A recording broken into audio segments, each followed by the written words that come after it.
Why is it that the chair of Peter in Vatican has an inverted cross?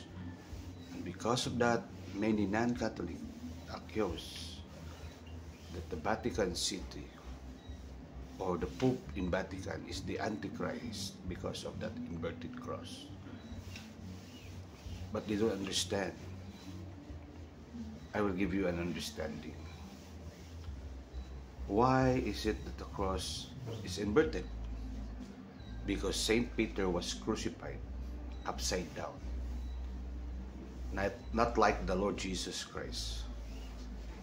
But he is not worthy to be crucified like what Jesus did. That's why his cross was inverted. Meaning to say, since we have these seats of Peter in Vatican and has an inverted cross, this is an identity about Peter.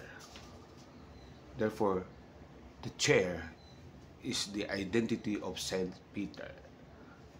And then because of what we believe about succession of authority, that's why even until now they have that kind of chair, meaning every pope will be elected or designated to be the pope.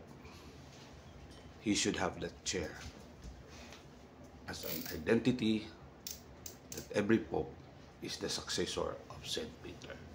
Thank you. God bless.